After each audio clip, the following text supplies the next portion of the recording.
नमस्कार दोस्तों, स्वागत है आपका हमारे YouTube चैनल जीके ट्रैकर पे। देखिए फ्रेंड्स, आज के वीडियो में हम बात करेंगे जो हमारी एक सीरीज है परीक्षा वाणी MCQ प्रैक्टिस सेट सीरीज, और इस सीरीज की आज हम चौथी क्लास यहाँ पे कवर करेंगे। पिछली 3 क्लास में हमने उत्तराखंड परीक्षा वाणी के हिस्ट्री से रिलेटेड 150 प्रश्नों को पूरी डिटेल के साथ एक्स्ट्रा फैक्ट के साथ कवर किया है।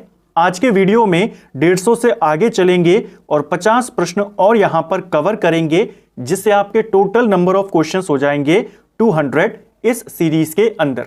शुरुआत में हम हिस्ट्री को कवर कर रहे हैं, तो उत्तराखंड की हिस्ट्री के क्वेश्चंस आपको यहां पर रैंडमली दिखाई देते हैं। पूरी डिटेल के साथ, एक्सप्लेन के साथ हम उनको कवर करते हैं, जिससे आपके एक साथ सारे जो कॉन्सेप्ट हैं वो क्लियर होते हुए चलें और एक मिक्स रिवीजन आपका हो सके। अगर आप परीक्षा वाणी को चैप्टर वाइज कवर करना चाहते हैं तो उसकी प्लेलिस्ट अलग से बनी हुई है, आप प्लेलिस्ट से उसको देख सकते हैं। तो चलिए दोस्तों, आज की क्लास को शुरू करते हैं। आज का हमारा पहला क्वेश्चन है, महाभारत में उत्तराखंड का वर्णन किस रूप में हुआ है? देखिए, महाभारत के अंदर उत्तराखंड का जो वर्णन हुआ है वो उत्तर कुरु नाम से ही हुआ है। ऑप्शन बी सही उत्तर यहां पर हो जाएगा।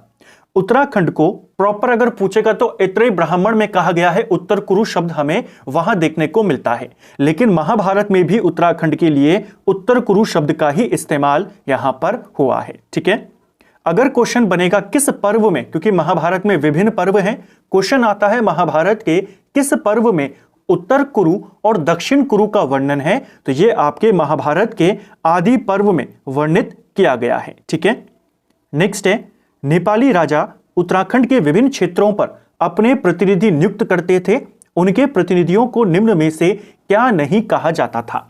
देखिए, उत्तराखंड पर जब गोरखाओं का शासन हुआ तो गोरखाओं का जो शासक होता था वो नेपाल का राजा होता था। नेपाल का राजा उत्तराखंड में अपने विभिन्न प्रतिनिधियों को नियुक्त करता था, जिसमें सुब्बे को नियुक्त करता था, नायब सुब्बा, सेनापति, इन सबको नियुक्त करता था। गरुड़ सुब्बा नाम का कोई भी पद नहीं होता था। ऑप्शन सी सही उत्तर यहां पर हो जाएगा। ठीक है, जो गोरखा काल के उच्च पदाधिकारी होते थे उन्हीं को कहा जाता था सुब्बा, यानी सूबेदार हो गया, ये नायब सूबेदार हो गया, और जो सेना का प्रमुख हो गया वो सेनापति हो गया।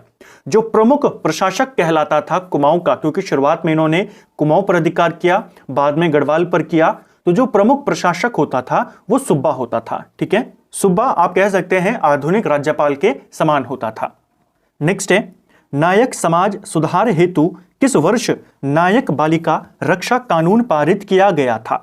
देखिए, नायक बालिका रक्षा कानून की अगर हम बात करते हैं, इसे पारित किया गया था 1929 में। ऑप्शन डी सही उत्तर यहां पर हो जाएगा। देखिए, नायक जाति की उत्पत्ति के बारे में, नायक जाति के बारे में चंदवंश वाले वीडियो में हमने डिटेल में देखा था, जब हमने भारती चंद के बारे में पढ़ा। नायक जाति की उत्पत्ति का कारण कौन माने जाते हैं? चंद सैनिक माने जाते हैं, जो चंदवंश के सैनिक थे वो माने जाते हैं। नायक जाति के सुधार के लिए, इनके समाज के उत्थान के लिए अलग अलग यहां पर प्रयास किए गए। कुमाऊं परिषद के द्वारा किए गए, अंग्रेजों के द्वारा किए गए, अधिनियम आया, कानून आया, वो आपसे पेपर में पूछे जाते हैं। अगर आपसे क्वेश्चन आए कुमाऊं परिषद ने नायक सुधार समिति का गठन कब किया था, तो कुमाऊं परिषद ने नायक सुधार समिति 1919 में बनाई थी। ठीक है, और कुमाऊं परिषद के द्वारा नायक सुधार सभा का आयोजन कब किया गया? आयोजन इन्होंने 1925 में किया। समिति 19 में, सभा 25 में। ये तो किया कुमाऊं परिषद ने। अब अंग्रेजों की बात करते हैं। अंग्रेजों ने नायक सुधार समिति कब बनाई? कुमाऊं परिषद ने तो 1919 में बना ली थी, अंग्रेजों ने नायक सुधार समिति 1924 में बनाई। ठीक है, 1928 में नायक सुधार अधिनियम आया और 1929 में नायक बालिका रक्षक कानून यहां पर पारित किया गया। तो अंग्रेजों को लेकर आपने इन 3 वर्षों को याद करना है, 1928, 1924, 1929। 24 में इन्होंने नायक सुधार समिति बनाई, 28 में नायक सुधार अधिनियम बनाया, और नायक बालिका कानून इन्होंने 29 में बनाया। यह अंग्रेजों का और यह कुमाऊं परिषद का। ठीक है, इस प्रश्न का सही आंसर होगा ऑप्शन डी 1929। अगला है, वर्ष 1917 में कुमाऊं परिषद के पहले अधिवेशन में, जो अल्मोड़ा में हुआ था, अध्यक्षता किसके द्वारा करी गई? देखिए, कुमाऊं परिषद की अगर हम बात करें, बहुत महत्वपूर्ण ये संगठन था। अगर हम उत्तराखंड की बात करें, कुमाऊं परिषद का जो गठन होता है यह होता है 30 सितंबर 1916 में इसका गठन होता है। नैनीताल में इसकी स्थापना की जाती है। देखिए पहला अधिवेशन अल्मोड़ा में है लेकिन स्थापना इसकी नैनीताल में है। एक तो आपको ये वाला पॉइंट क्लियर करना है। दूसरा, कुमाऊं परिषद के जो पहले अधिवेशन की अध्यक्षता करते हैं वो जयदत्त जोशी करते हैं। ऑप्शन बी सही आंसर होगा। लेकिन जब कुमाऊं परिषद की स्थापना हुई संस्थापक अध्यक्ष कौन था, तो उनका नाम भी याद करेंगे, ND छिपाल इनका नाम था। ठीक है, संस्थापक अध्यक्ष भी पूछे जा सकते हैं। पहला अधिवेशन इसका सितंबर 1917 में आयोजित किया गया और इसकी अध्यक्षता जयदत्त जोशी के द्वारा करी गई। कुमाऊं परिषद का जो दूसरा अधिवेशन हुआ वो 1918 में हल्द्वानी में आयोजित किया गया, जिसकी अध्यक्षता तारादत्त गैरोला ने करी। तीसरा अधिवेशन 1919 में कोटद्वार में हुआ, जिसे बद्रीदत्त जोशी के द्वारा लीड किया गया था, उनके द्वारा इसकी अध्यक्षता करी गई। कोटद्वार वाला अधिवेशन थोड़ा सा इंपॉर्टेंट है। एक, ये गढ़वाल में आयोजित पहला अधिवेशन था। दूसरा, यह अधिवेशन हिंदू मुस्लिम एकता का प्रतीक था। तीसरा, इस अधिवेशन में प्रेम बल्लभ पांडे ने जंगलात संबंधी प्रस्ताव पारित किए, यहां पर उन्होंने प्रस्ताव को रखा। और चौथा, मथुरा दत्त नैथानी ने कूली बेगार संबंधी प्रस्ताव को इसी कोटद्वार अधिवेशन में रखा था, तो इसको भी याद करेंगे। इसके बाद कुमाऊं परिषद का 1920 में चौथा अधिवेशन होता है काशीपुर में हरगोविंद पंत की अध्यक्षता में। पांचवा अधिवेशन 1923 में बद्रीदत्त पांडे के नेतृत्व में टनकपुर में होता है और 1926 में अल्मोड़ा में रानीखेत के नजदीक बैरिस्टर मुकुंदलाल की अध्यक्षता में होता है और इसी अधिवेशन में कुमाऊं परिषद का विलय कांग्रेस के साथ कर दिया जाता है। तो ये आपके इंपॉर्टेंट वर्ष कुमाऊं परिषद को लेकर हर बार आपसे क्वेश्चन आते हैं इसके अधिवेशनों को लेकर के। बहुत जल्द जो उत्तराखंड के इंपॉर्टेंट टॉपिक्स हैं, जैसे आपके गोरखाओं के प्रशासन को लेकर हो गया, कुमाऊं परिषद को लेकर हो गया, जो विभिन्न सामाजिक आंदोलन हैं, इनके ऊपर जो विभिन्न आपके टॉपिक हैं, इनको और ज्यादा डिटेल में कवर करने के लिए एक इंपॉर्टेंट टॉपिक डिटेल सीरीज की यहां पर शुरुआत करेंगे, जिनसे आपके जो ये टॉपिक हैं, ऐसे टॉपिक जहां से हर बार क्वेश्चन आता है वो और अच्छे से क्लियर हो सके। नेक्स्ट है, उत्तराखंड में होम रूल लीग की स्थापना कब हुई थी। देखिए होम रूल लीग की बात करते हैं, उत्तराखंड में इसकी शुरुआत 1914 में हुई थी। ऑप्शन डी सही उत्तर होगा। कहां पर हुई थी ये क्वेश्चन आ जाए तो उत्तराखंड में इसकी स्थापना अल्मोड़ा में होती है। इसीलिए क्वेश्चन आता है अल्मोड़ा होम रूल लीग कब बनी। तो अल्मोड़ा होम रूल लीग पूछे, उत्तराखंड में होम रूल लीग पूछे, एक ही बात है 1914 आप इसका आंसर करेंगे। क्वेश्चन आता है देहरादून में होम रूल लीग की शाखा किसने स्थापित करी। यह क्वेश्चन भी पूछा गया है। देहरादून में होम रूल लीग की स्थापना स्वामी विचारानंद सरस्वती के द्वारा खोली गई थी 1918 में। ठीक है, अगर हम पूरे देश के संदर्भ में बात करें, देश में होम रूल लीग की स्थापना 1916 में होती है। ठीक है, उत्तराखंड वाली भी देश से ही प्रेरित थी, लेकिन जो वर्ष माना जाता है वो इससे पहले का माना जाता है 1914। तो आपको 14 ही याद करना है। कई बार ये क्वेश्चन पेपर में आया है और हर बार 14 ही सही आंसर माना गया है। ठीक है, जब उत्तराखंड में होम रूल लीग की स्थापना करी गई तो आप जानते हैं देश में 2 होम रूल लीग बनी थी, एक एनी बेसेंट ने बनाई थी और एक बाल गंगाधर तिलक ने बनाई थी। तो बद्रीदत्त पांडे ने एक स्टेटमेंट दिया था कि हमने छली बुढ़िया बसंती की होम रूल लीग नहीं खोली है, हमने तिलक वाली होम रूल लीग खोली है। तो ये किसने कहा था, बद्रीदत्त पांडे ने कहा था। ठीक है, नेक्स्ट है, उत्तराखंड का प्रथम उल्लेख किस ग्रंथ में मिलता है। तो उत्तराखंड का पहला उल्लेख हमें ऋग्वेद में मिलता है। ऑप्शन बी सही आंसर होगा। ऋग्वेद में उत्तराखंड को क्या कहा गया है, अगर यह क्वेश्चन आ जाए तो ऋग्वेद में उत्तराखंड को देवभूमि, मनुष्यों की भूमि कहा गया है। इसको आपने ध्यान रखना है, क्वेश्चन आ जाएगा। ठीक है, नेक्स्ट है, बद्रीनाथ मंदिर के निर्माण के लिए किस कत्यूरी शासक ने भूमि दान करी थी। यह क्वेश्चन पेपर में आया है। इसको लेकर के जो आयोग ने आंसर माना कि बद्रीनाथ मंदिर के लिए कौन सा कत्यूरी शासक था जिसने भूमि दान करी, आयोग ने इसका आंसर ललित सूरदेव को माना। ऑप्शन ए सही उत्तर यहां पर हो जाएगा। देखिए ललित सूरदेव की बात करते हैं, कतूरी का या कार्तिकेयपुर वंश का इसे सबसे प्रतापी राजा माना जाता है। इसके हमें 2 ताम्रपत्र मिले हैं पांडुकेश्वर से, इसके शासन के 21वें और 22वें वर्ष के, जिससे पता चलता है इसने 832 ईस्वी में शासन करना शुरू किया था। इसी पांडुकेश्वर ताम्रपत्र में ललित सूर्यदेव को बराह अवतार बताया गया है और इसी ललित सूर्यदेव की दो पत्नियां थी, एक का नाम था लाया देवी, एक का नाम था सामा देवी। जो सामा देवी है उसने बैजनाथ में नारायण मंदिर का निर्माण करवाया और इसी के बारे में माना जाता है कि इसने बद्रीनाथ मंदिर के निर्माण में भी योगदान दिया था, भूमि दान इसने करी थी। तो इस फैक्ट को आपने याद करना है। हालांकि बहुत सी जगहों पर दिखाई देता है या आपको देखने को मिलता है कि जो कत्तूरी राजा था पद्मदेव देव, इसने भी बद्रिका आश्रम जो बद्रीनाथ धाम है उसे जागीर प्रदान करी थी, भूमि दान में दी थी। लेकिन आपको ज्यादातर ललित सूर्यदेव को ही पहले याद करना है, ठीक है। नेक्स्ट है, अनंतपाल का धारशिल शिलालेख किस वंश के इतिहास को बताता है? देखिए, हमें धारशिल से एक शिलालेख मिला है जो कि राजा अनंतपाल द्वितीय का है। अनंतपाल द्वितीय पवार वंश का 29वां राजा था। तो यह शिलालेख हमें किस वंश की जानकारी देगा? ये पवार वंश की जानकारी देगा। ऑप्शन ए सही आंसर यहां पर हो जाएगा। पवार वंश का सबसे पुराना अभिलेख इसी को माना जाता है, सबसे पुराना जो शिलालेख माना जाता है वो इसी को माना जाता है, ठीक है। जो सबसे पुराना ताम्रपत्र पूछेगा तो वो जगतपाल का माना जाता है 1455 का, लेकिन सबसे पुराना शिलालेख पूछेगा तो वो अनंतपाल द्वितीय का माना जाता है, धारशिल शिलालेख, ठीक है। नेक्स्ट है, मापतौल हेतु धूली पाथा चलाने का श्रेय किसको जाता है? तो देखिए, मापतौल के लिए एक धूली पाथा चलाया था जिसे धर्म पाथा भी कहा जाता था। इसको चलाने का जो श्रेय जाता है वो पवार शासक अजयपाल को जाता है। एक पेपर में पूछा गया था अजयपाल द्वारा प्रचलित धूली पाथा का वजन कितना होता था? इसका वजन 2 किलोग्राम होता था, ठीक है। नेक्स्ट है, वर्तमान चमोली जिले के किस गांव में वर्ष 1956 में महापाषाणीय शवाधान खोजे गए थे?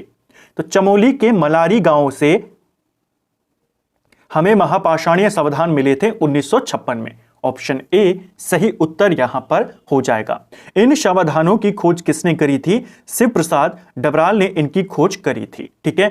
कब करी? 1956। किस काल के हैं? महापाषाण काल के। और कहां से हुए हैं? चमोली के मलारी गांव से, ठीक है।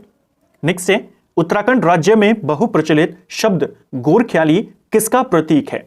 तो ये क्वेश्चन भी बहुत बार पेपर में आया है कि गोरख्याली शब्द किसका प्रतीक है, या उत्तराखंड में गोरखाओं के शासन को क्या कहा जाता है? गोरख्याली कहा जाता है, जो कि आपके क्रूरता का प्रतीक है। ऑप्शन डी सही आंसर हो जाएगा। उत्तराखंड में जो गोरखाओं का शासन रहा, कुमाऊं में 1790 से लेकर 1815 तक और गढ़वाल में 1804 से लेकर 1815 तक, काफी क्रूरता पूर्व इनका शासन होता था। और उसी इनके काल की जो पूरी क्रूरता है उसके लिए उत्तराखंड में खासकर कुमाऊं में गोरख्याली शब्द का इस्तेमाल होता है। तो गोरख्याली या गोरख्याणी किस शब्द का, किसका प्रतीक है? क्रूरता का प्रतीक है, ठीक है। नेक्स्ट है, वीर चंद्र सिंह पेशावर कांड के नायक थे को निम्न में से किसने गढ़वाली की उपाधि प्रदान करी थी? तो वीर चंद्र सिंह गढ़वाली को जो गढ़वाली का नाम मिला, गढ़वाली की उपाधि मिली, ये किसने दी थी? इनको यह उपाधि महात्मा गांधी ने दी थी। ऑप्शन बी सही आंसर हो जाएगा। अगर हम वीर चंद सिंह गढ़वाली की बात करें, इनका जन्म 1891 में होता है, पौड़ी में इनका जन्म हुआ था, ठीक है।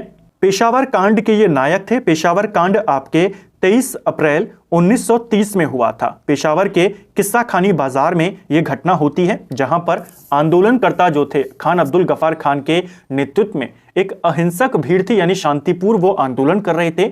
जो वहां पर ब्रिटिश अधिकारी था कैप्टन रिकेट, वो गोली चलाने का आदेश देता है चंद सिंह गढ़वाली को। चंद सिंह गढ़वाली 2/18 गढ़वाल राइफल से संबंधित थे। एक तो आपको यह याद होना चाहिए किस रेजिमेंट के थे, 2/18। ये गोली चलाने से इनकार कर देते हैं और इसी घटना को कहा जाता है पेशावर कांड। क्वेश्चन आता है, गढ़वाली के जो वीर चंद्र सिंह गढ़वाली थे, इनके मुख्य प्रेरणा स्रोत कौन थे? तो इनके प्रेरणा स्रोत थे भजन सिंह। इनका नाम भी आपने याद करना है, पूछा जा सकता है। इस घटना के बाद पूरे देश में गढ़वाल दिवस मनाने की घोषणा किसके द्वारा करी गई थी? यह घोषणा करी थी मोतीलाल नेहरू ने। इसको भी ध्यान रखेंगे, क्वेश्चन आता है कि पेशावर कांड की घटना के बाद पूरे देश में गढ़वाल दिवस मनाने की घोषणा किसने करी? मोतीलाल नेहरू ने करी। महात्मा गांधी ने पवनार आश्रम में वीर चंद सिंह को गढ़वाली की उपाधि दी और एक स्टेटमेंट कहा, यदि मेरे पास एक और गढ़वाली होता या मुझे एक और चंद सिंह गढ़वाली मिलता तो भारत कब का स्वतंत्र हो गया होता। किसने कहा है? महात्मा गांधी ने कहा है, ठीक है। एक और चीज हमने लास्ट वीडियो में भी देखा था, इनका केस किसने लड़ा था? इनका केस बैरिस्टर मुकुंदी लाल ने लड़ा था और इनको कितने साल की सजा होती है? 11 वर्ष 3 महीने और 18 दिन की सजा इनको होती है। ठीक है, इनके नाम पर एक प्रसिद्ध योजना चलाई जा रही है उत्तराखंड में, जिसका नाम है वीर चंद्र सिंह गढ़वाली पर्यटन स्वरोजगार योजना, जिसे 1 जून 2002 में शुरू किया गया था। इसको भी याद करेंगे, योजना बहुत बार आई है। अगला है अल्मोड़ा में पश्चिमी रामगंगा घाटी तथा नैनीताल जिले में पुरापाषाण कालीन उपकरण किसके द्वारा खोजे गए थे? तो रामगंगा घाटी और नैनीताल में पुरापाषाण काल के उपकरण किसके द्वारा खोजे गए हैं? डॉक्टर यशोधर मठपाल के द्वारा। ऑप्शन बी सही उत्तर यहां पर हो जाएगा। ठीक है, नेक्स्ट है उत्तराखंड राज्य में गोरखा प्रशासन की निम्न में से क्या विशेषता नहीं थी? तो गोरखा प्रशासन को लेकर आपको 4 स्टेटमेंट दिए हैं। चलिए देखते हैं कौन सा वाला सही है। देखिए, राज्य अधिकारियों को अपने क्षेत्र में सामाजिक, राजनीतिक, आर्थिक और न्यायिक सभी अधिकार प्राप्त होते थे गोरखा काल में। यह आपका सही हो जाएगा। गोरखा काल में जो प्रमुख अधिकारी होते थे उनको सारी शक्तियां प्राप्त होती थी। ठीक है, सामाजिक भी, आर्थिक भी, राजनीतिक भी और न्यायिक भी। यह निरंकुश शासन तंत्र था, तो बिल्कुल सही, यह भी सही है आपका। राज्य अधिकारियों का स्थानांतरण नहीं होता था, यह गलत हो जाएगा। आप जानते हैं गोरखा काल में जो प्रमुख होता था यहां का, उसे सुब्बा कहते थे। तो एक ही सुब्बा तो रहा नहीं उत्तराखंड में, जब तक उन्होंने शासन किया अलग अलग सुब्बा आए। सबसे पहले जोगामल आया, फिर काजी नरशाही आया, फिर अजब सिंह आया, अंत में चौतरिया बमशाह आया, जो उत्तराखंड में सबसे लंबे समय तक रहने वाला सुब्बा था और कुमाऊं का अंतिम सुब्बा भी वही था। ठीक है, इनके स्थानांतरण भी होते थे, तो ये वाला पॉइंट आपका गलत हो जाएगा और आपने इसी को बताना था। अगला, गोरखाओं द्वारा प्रशासित राज्य अनेक फौजदारियों और परगनों में विभक्त होता था, यह भी आपका सही है। महाभारत के वन पर्व में पांडवों के बद्रीनाथ यात्रा का वर्णन निम्न में से किस ऋषि के साथ किया गया है? अब देखिए क्वेश्चन आता है कि पांडवों के द्वारा बद्रीनाथ धाम की यात्रा करी गई, इसका वर्णन किस पर्व में मिलता है? ये तो हमने बहुत बार देखा है क्वेश्चन, हम करते हैं वन पर्व में मिला है। अब पूछा गया है किस ऋषि के साथ मिलता है, किस ऋषि के साथ ये यात्रा पर गए थे? आंसर हो जाएगा लोमश ऋषि। ऑप्शन ए सही आंसर हो जाएगा। महाभारत का जो वन पर्व है उसमें बताया गया है कि पांडवों ने लोमश ऋषि के साथ बद्रीनाथ यात्रा करी और साथ में जो मायापुर रास्ते में पड़ा यानी हरिद्वार, जो भृंगतुंग आया यानी केदारनाथ धाम, उनके मार्ग का उल्लेख भी उन्होंने इसी वन पर्व में किया है। ठीक है, तो किस ऋषि के साथ गए हैं? लोमश ऋषि इसका आंसर यहां पर हो जाएगा। एक और क्वेश्चन आता है कि महाभारत के वन पर्व में युधिष्ठिर को कौन से ऋषि भारत के तीर्थ स्थानों के बारे में बता रहे हैं? तब आंसर हो जाएगा ऋषि धौम्य। ऋषि धौम्य भी इसी वन पर्व में उल्लेखित है, वो युधिष्ठिर को अलग अलग तीर्थ स्थानों के बारे में बता रहे हैं। ठीक है, कोटा खर्रा आंदोलन का मुख्य उद्देश्य निम्न में से क्या था? देखिए, कोटा खर्रा आंदोलन की बात करें, इसका मुख्य उद्देश्य भूमिहीनों को भूमि वितरण करने के लिए था। ऑप्शन सी सही आंसर होगा। आजादी के बाद जो ऐसे किसान थे जिनके पास भूमि नहीं थी, उनको भूमि दी जाए, सीलिंग कानून सरकार के द्वारा बनाया जाए, उसके लिए जो किसान संगठन थे उनके द्वारा आंदोलन चलाया गया और भूमिहीनों को भूमि यहां पर दिलाई गई। किसके तहत? कोटा खर्रा आंदोलन। नेक्स्ट है, कतुरियों की राजधानी का पांडुकेश्वर ताम्रपत्र में वर्णित नाम क्या है? तो देखिए, कतुरियों की राजधानी पांडुकेश्वर ताम्रपत्र में कार्तिकेयपुर बताई गई है। ऑप्शन सी सही आंसर हो जाएगा। जो कतुरी शासक होते थे, इनकी राजधानी शुरुआत में कार्तिकेयपुर थी, बाद में ये बैजनाथ चले गए थे कत्यूर घाटी में। ठीक है, नेक्स्ट है, निम्नलिखित में से कौन कुड़िंद नरेशों से संबंधित है? देखिए, कुड़िंद नरेशों के बारे में क्वेश्चन आते हैं और हमेशा पूछा जाता है अमोघ भूति के बारे में, क्योंकि ये कुड़िंद वंश का सबसे शक्तिशाली शासक था। तो अमोघ भूति आपको जहां दिख गया वो आंसर हो जाएगा। अमोघ भूति कुड़िंद वंश का शासक है, इस चीज को याद करेंगे। उत्तराखंड में अशोक का शिलालेख कहां स्थित है? तो राज्य में अशोक का शिलालेख हमें कहां से मिला है? यह मिला है कालसी से। ऑप्शन बी इसका सही उत्तर होगा। अशोक का जो शिलालेख है यह आपके 257 ईसा पूर्व का है, यानी 257 बीसी का है। और यह मिला कब? यह मिला था 1860 में मिला था। तो किसी ने ढूंढा होगा, जिसने ढूंढा उसका नाम था जॉन फॉरेस्ट, इसको भी याद करेंगे। जो ये शिलालेख है इसमें ब्रह्मलिपि का और प्राकृत भाषा का इस्तेमाल किया गया है। और भाषा का इस्तेमाल है यानी इसमें कुछ लिखा गया है। क्या घोषणा करी है अशोक ने इस शिलालेख में? इसमें अशोक ने बताया है कि उसने मनुष्यों के लिए और पशुओं के लिए हर जगह पर चिकित्सा की व्यवस्था कर दी है और उसने हिंसा न करने की भी अपील यहां पर लोगों से की है। ठीक है, इस शिलालेख में उत्तराखंड के लिए क्या कहा गया है? इस शिलालेख में उत्तराखंड के लिए अपरांत कहा गया है और यहां के निवासियों के लिए पुलिंद कहा गया है। इसको आपने ध्यान रखना है। ठीक है, नेक्स्ट है, गोरखाओं की स्थायी सेना में दो प्रकार के सैनिक होते थे जिन्हें क्या कहा जाता था? देखिए, गोरखाओं की जो सेना होती थी, स्थायी सेना भी होती थी, अस्थायी सेना भी होती थी। अस्थायी सेना बेसिकली जहां पर ये राज करते थे, जहां पर ये अधिकार कर लेते थे, वहीं के स्थानीय युवाओं को भर्ती कर लेते थे अस्थायी सेना के तौर पर। इनकी जो परमानेंट सेना होती थी उसमें भी दो टाइप के सैनिक होते थे। एक होते थे जो उस समय सेवा में हैं, यानी काम कर रहे हैं, और कुछ होते थे जो सेवा मुक्त हो चुके हैं। जो सेवा में होते थे उनको जागरिया कहा जाता था, जो सेवा मुक्त होते थे उनको ढाकरिया कहा जाता था। यानी जो कार्यरत सैनिक हैं वो जागरिया कहलाएंगे स्थायी सेना में, और जो सेवा मुक्त हैं, जो रिटायर हो गए हैं या अवकाश ग्रहण कर लिया है, उन्हें ढाकरिया कहा जाता था। ठीक है, नेक्स्ट है, प्राचीन काल में गढ़वाल क्षेत्र की दो प्रसिद्ध विद्यापीठें थी, कौन कौन सी? तो देखिए, महाभारत में बताया गया है, वन पर्व में ही बताया गया है कि प्राचीन काल में उत्तराखंड में दो प्रसिद्ध विद्यापीठ थी। एक था आपका बद्रिका आश्रम और एक था आपका कर्ण आश्रम। ऑप्शन ए वाला और सी वाला जहां पर आपको मिल जाएंगे वो सही हो जाएगा। ऑप्शन बी सही उत्तर होगा। ठीक है, नेक्स्ट है, दलित उत्थान को समर्पित समता नामक पत्र की शुरुआत हरिप्रसाद टमटा के द्वारा कब की गई थी? यह क्वेश्चन पेपर में पूछा गया है। राज्य का पहला दलित समाचार पत्र कौन सा था? इसका नाम था समता। यह आपके 1934 में शुरू हुआ और यह आपके अल्मोड़ा से आता था। ठीक है, किसने शुरू किया था? हरिप्रसाद टमटा ने शुरू किया था।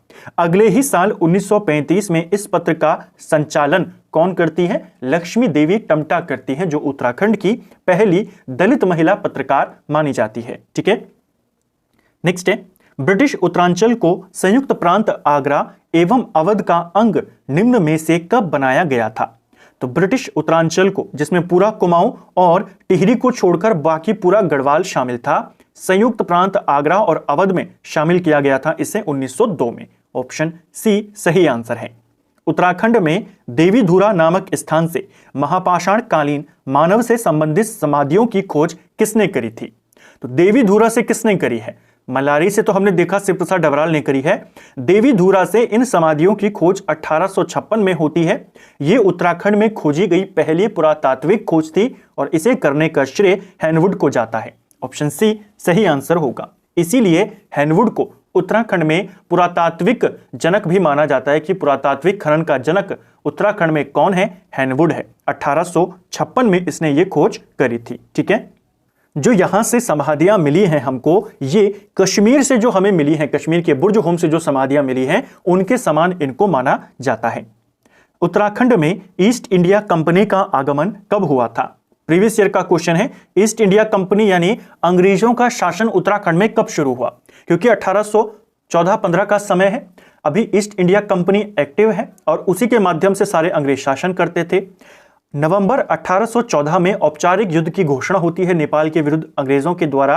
1815 में, अप्रैल 1815 में जो गोरखा सूबेदार था कुमाऊं का, चौतरिया बमशाह, वो समर्पण कर देता है और कुमाऊं के अंदर प्रॉपर ब्रिटिश राज की शुरुआत हो जाती है। और ब्रिटिश राज किसके तहत चलेगा? ईस्ट इंडिया कंपनी के तहत। तो ईस्ट इंडिया कंपनी आपके 1815, इसका आंसर हो जाएगा ऑप्शन बी।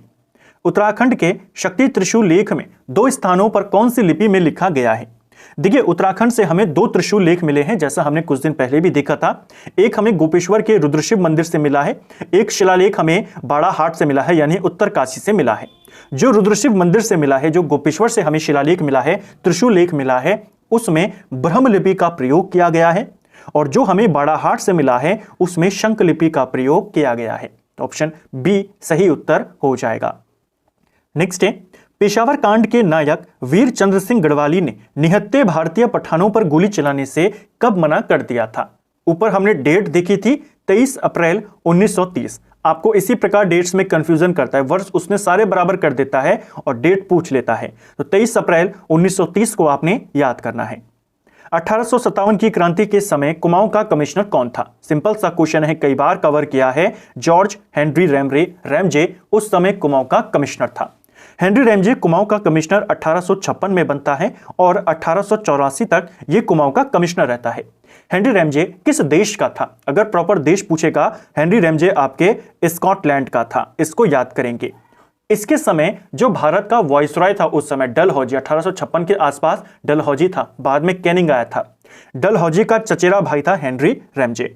हेनरी रैमजे को तराई भाबर का विश्वकर्मा भी कहा जाता है। कुमाऊं का बेताज बादशाह भी इसी को कहा जाता है। नेक्स्ट है, कार्तिकेयपुर का अंतिम कतूरी राजा कौन था?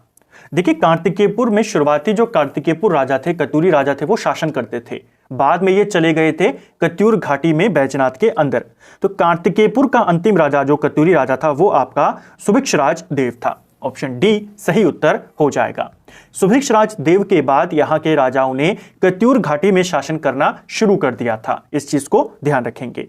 पूरे कतूरी वंश के बारे में, कार्तिकेयपुर वंश के बारे में, इनके स्रोत के बारे में हमने जो हमारा एक मास्टर वीडियो है उत्तराखंड का इतिहास, उसमें डिटेल में देखा है। इनके टाइम के प्रशासन के बारे में, राजाओं के बारे में। अगर आपका ये वाला टॉपिक वीक है तो आप उसे प्लेलिस्ट से देख सकते हैं। नेक्स्ट है, ब्रिटिश शासनकाल में उत्तराखंड में प्रधान या प्रधान होगा, यहां पर प्रधान का मुख्य दायित्व क्या होता था? तो ब्रिटिश काल में जो प्रधान या प्रधान होता था, इसका काम राजस्व एकत्रित करना होता था। ऑप्शन बी सही उत्तर यहां पर होगा। गोरखा सैन्य प्रशासन की निम्न में से कौन सी व्यवस्था नहीं थी? तो चलिए देखते हैं, फिर से 4 पॉइंट दे दिए। पहला, गोरखा शासन सैनिक शासन था, यह बिल्कुल आपका सही है। सामान्यतः सभी अधिकारियों की नियुक्ति सैनिकों से होती थी, यह भी सही है। ज्यादातर जो भी आपके प्रमुख अधिकारी आते थे गोरखा काल में, वो सब सैनिक ही होते थे। सैन्य प्रशिक्षण के लिए यूरोपीय अधिकारियों की भी नियुक्ति की जाती थी, यह भी सही हो जाएगा। गोरखा राजा केवल स्थायी सेना रखता था, यह गलत हो जाएगा। अस्थायी सेना भी रखते थे। अस्थायी सेना को जब युद्ध चल रहा हो तो उनको नगद वेतन दिया जाता था और शांति काल में अस्थायी सैनिकों को जागीर प्रदान की जाती थी। ठीक है। नेक्स्ट है, अल्मोड़ा के जाखन देवी मंदिर निम्न में से किस आदि जातियों के निवास से संबंधित है? तो जाखन देवी मंदिर आपके अल्मोड़ा में है और इस मंदिर से हमें किसके निवास की पुष्टि मिलती है? हमें मिलती है यक्षों के निवास की पुष्टि। उत्तराखंड में यक्षों के निवास की पुष्टि किस मंदिर से होती है? अल्मोड़ा का जाखन देवी मंदिर। 1956 में मलारी नामक ग्राम से महापाषाण कालीन संविधानों का पता लगाने का श्रेय किसको जाता है? तो मलारी पूछा है 1956, यह हो जाएगा शिव प्रसाद डबराल। और देवी धुरा पूछा होता 1856 दिया होता, तब हो जाता हैनवुड। कथन और कारण के संदर्भ में सही का चयन कीजिए। तो चलिए देखते हैं। कथन दिया है कतूरी राजवंश उत्तराखंड का प्रथम ऐतिहासिक राजवंश माना जाता है। कारण दिया है कतूरी राजवंश के संदर्भ में अनेक प्रमाणिक साक्ष्य हमें मिले हैं, उपलब्ध हैं। तो कथन भी सही है, उत्तराखंड का पहला ऐतिहासिक राजवंश कतूरियों को ही माना जाता है। और दूसरा भी सही है कि इनके कई सारे प्रमाणिक साक्ष्य उपलब्ध हैं। यानी कथन भी सही है, कारण भी आपका सही हो जाएगा। यहां पर ऑप्शन ए सही विकल्प है।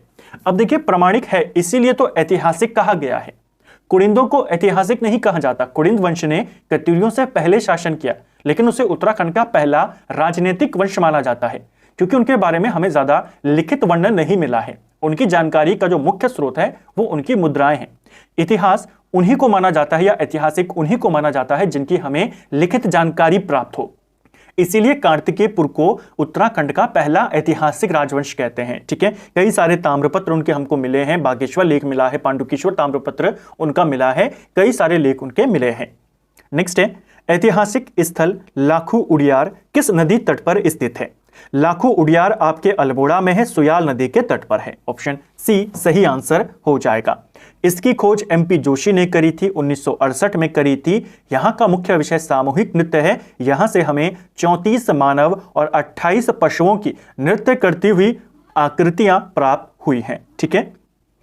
लाखू उडियार का आकार कैसा है? तो यह नागफनी के आकार का है और राज्य का सर्वोत्तम शिलाश्रय इसी को माना जाता है। ठीक है। निम्न शाह वंश के शासकों का कालक्रम क्या होगा? तो शाह वंश के शासकों का कालक्रम लगाना है। महीपति शाह की बात करें तो इसने 1631 से लेकर 35 तक शासन किया। ललित शाह की बात करें, ललित शाह ने 1772 से लेकर 1780 तक शासन किया। पृथ्वीपति शाह की बात करें 1635 से लेकर 1664 तक शासन किया और फतेहपति शाह ने 1664 से लेकर 1716 तक शासन यहां पर किया। सही क्रम अगर आप इसके अनुसार लगाएंगे तो ए, सी, डी और बी इसका आंसर हो जाएगा। ए, सी, डी, बी, ऑप्शन सी सही आंसर है। जहांगीर नामा के अनुसार गढ़वाल के किस शासक को जहांगीर ने हाथी और घोड़े उपहार में दिए थे? तो जहांगीर द्वारा हाथी घोड़े उपहार में देने का उल्लेख जहांगीर नामा में मिलता है कि उसने गढ़वाल के किसी राजा को दिए थे। वो राजा कौन था? उसका नाम था श्याम शाह। ऑप्शन ए सही आंसर हो जाएगा। मुगलों से भेंट करने वाला पहला पंवार राजा कौन था? श्याम शाह था। श्याम शाह की मुलाकात जहांगीर से 1621 में आगरा में होती है, इस चीज को ध्यान करना। और जहांगीर ने ही श्याम शाह को हाथी घोड़े उपहार में दिए और इसका वर्णन जहांगीर नामा में मिलता है। ठीक है, नेक्स्ट है प्रथम चंद राजवंश का शासक जिसने दिल्ली के सुल्तान फिरोज शाह तुगलक से मुलाकात की वो कौन था? तो दिल्ली के सुल्तान फिरोज शाह से मिलने वाला पहला चंद शासन कौन था? वो था आपका ज्ञानचंद। Option C. और मुगलों से मिलने वाला पहला चंद राजा कौन था? रुद्रचंद। ठीक है, ज्ञानचंद की बात करें, इसने 1374 से लेकर 1419 तक यहां पर शासन किया। सबसे लंबे समय तक राजा रहने वाला चंद राजा कौन है? ज्ञानचंद है। फिरोज शाह तुगलक से यह मिला और कहा जाता है कि वहीं से इसको फिर गरुड़ की उपाधि मिली और इसका नाम हो गया गरुड़ ज्ञानचंद। ठीक है, नेक्स्ट है चंपावत के बालेश्वर मंदिर से प्राप्त अभिलेख किस शासक से संबंधित है? तो बालेश्वर मंदिर चंपावत से हमको एक शिलालेख मिला है, एक अभिलेख मिला है जो कि 1223 का है और यह आपके कराचल देव का है। नेपाल का यह शासक था, उत्तराखंड पर इसने अटैक किया था और इसकी जानकारी इसी बालेश्वर मंदिर के शिलालेख से हमें मिलती है। अमोघ भूति किस वंश का राजा था? कई बार कर लिया है, कुलिंद वंश का सबसे प्रतापी राजा। मलारी नामक ग्राम से महापाषाणकालीन शवधानों की निम्न में से कौन सी विशेषता नहीं है? तो कौन सी विशेषता नहीं है, चलिए देखते हैं। ये मंडलाकार गर्तों के सदृढ़ थे, इनके चारों ओर प्रस्तर खड़े किए गए हैं, कब्रों में अश्वमेढ़ आदि के कंकाल भी हैं। तो ये चारों के चारों, तो ये तीनों के तीनों जो स्टेटमेंट दिए हैं आपके सारे के सारे सही हैं। जब गोरखाओं और अंग्रेजों के मध्य युद्ध प्रारंभ हुआ उस समय भारत में अंग्रेज गवर्नर जनरल कौन था? तो देखिए इनके बीच युद्ध होता है 1814 में शुरू। युद्ध की घोषणा करता है लॉर्ड मोयरा, इसको लिखा गया है और कहा जाता है यह मोयरा ही लॉर्ड हेस्टिंग था जो उस समय भारत का गवर्नर जनरल था। ऑप्शन ए सही आंसर होगा। नेक्स्ट है कुमाऊं क्षेत्र में बौद्ध धर्म का प्रचार सर्वाधिक किसके समय में हुआ था? तो कुमाऊं में सबसे ज्यादा, केवल कुमाऊं में नहीं गढ़वाल क्षेत्र में भी सबसे ज्यादा बौद्ध धर्म का प्रचार खसों के समय में हुआ था। ऑप्शन सी सही आंसर है। निम्नलिखित में से कौन सा कथन सही नहीं है? 4 स्टेटमेंट दिए हैं, चलिए देखते हैं। कनकटा बैल आंदोलन भ्रष्टाचार के खिलाफ था, यह आपका सही है। डोला पालकी आंदोलन क्षत्रियों के द्वारा चलाया गया था, यह गलत हो जाएगा। दलितों के द्वारा चलाया गया था, शिल्पकारों के द्वारा चलाया गया था डोला पालकी आंदोलन। टिहरी का भारत में विलय 1949 में हुआ, यह भी सही है। टिहरी राज्य आंदोलन के दौरान प्रजामंडल की स्थापना करी गई 39 में, यह भी सही है। फड़कानौली और पेटशाल शिलाश्रय की खोज की गई थी। तो फड़कानौली शिलाश्रय, पेटशाल शिलाश्रय की खोज किसने करी थी? यशोधर मठपाल ने करी थी। ऑप्शन बी सही आंसर होगा। फड़कानौली को इन्होंने 1985 में, पेटशाल को इन्होंने 1989 में खोजा था। पिथौरागढ़ का उत्तर पूर्वी भूखंड प्राचीन काल में क्या कहलाता था? तो पिथौरागढ़ का उत्तर पूर्वी भूखंड प्राचीन काल में इसे सिरा राज्य के नाम से जाना जाता था, यानी जो आज का आपका डीडी हाट का इलाका है इसी को प्राचीन काल में क्या कहते थे? सिरा राज्य। प्रदीप शाह के शासनकाल में गढ़वाल ने काफी समृद्धि प्राप्त करी, वो सिंहासन पर कब बैठे थे? देखिए गढ़वाल में पंवार वंश का जो शासन था, 60 राजा यहां पर होते हैं। अलग अलग किताबों में लगभग सभी राजाओं के वर्ष राजा बनने के अलग अलग दिए गए हैं। कोई कभी बताता है, कोई अलग वर्ष बताता है स्थापना का, अजयपाल के गद्दी पर बैठने का, अलग अलग वर्ष देखने को मिलते हैं। लेकिन प्रदीप शाह के बाद लगभग सारी किताबों में एक जैसे वर्ष आपको मिलते हैं। प्रदीप शाह के ही काल में गढ़वाल में काफी ज्यादा यहाँ पर समृद्धि देखने को मिलती है। प्रदीप शाह गद्दी पर 1717 में बैठे थे। ऑप्शन सी सही उत्तर होगा। 1717 से लेकर 17 1972 तक ये गद्दी पर रहते हैं। सबसे लंबे समय तक शासन करने वाले पंवार शासक भी यही थे। इनकी संरक्षिका कौन थी? क्योंकि काफी कम उम्र में ये गद्दी पर बैठ गए थे।